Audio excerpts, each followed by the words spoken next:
बिस्मिल्लाहिर्रहमानिर्रहीम। अल्लाह के नाम से शुरू जो बड़ा मेहरबान निहायत रहम वाला है।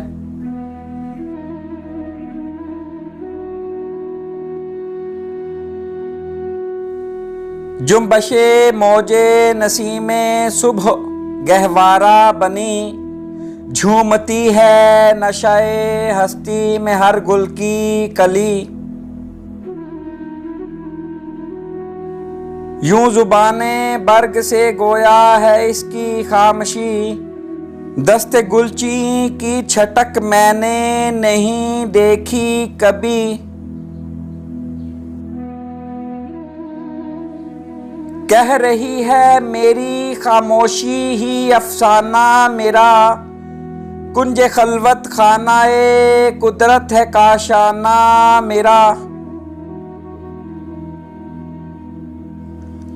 आती है नदी फराजे कोह से गाती हुई, कोसरो तस्नीम की मौजों को शर्माती हुई।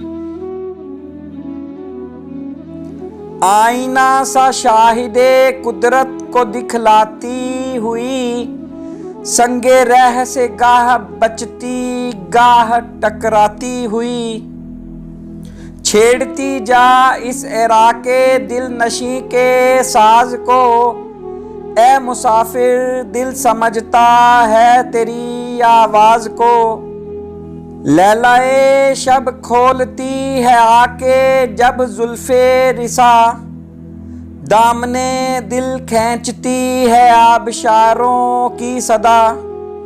वो खामोशी शाम की जिस पर तकल्लुम हो फिदा, वो दरख्तों पर तफक्कुर का समा छाया हुआ। कांपता फिरता है क्या रंगे शफक कोहसार पर, खुशनमा लगता है ये गाजा तेरे रुखसार पर। ए हमाला दास्तां उस वक्त की कोई सुना, मस्कने आबाए इंसान जब बना दामन तेरा। कुछ बता उस सीधी सादी जिंदगी का माजरा, दाग जिस पर गाज़ाए रंगे तकल्लुफ का न था। हाँ दिखा दे ए तसव्वुर फिर वो सुबह शाम तू, दौड़ पीछे की तरफ ए गर्दशे अय्याम तू। Please like subscribe and share.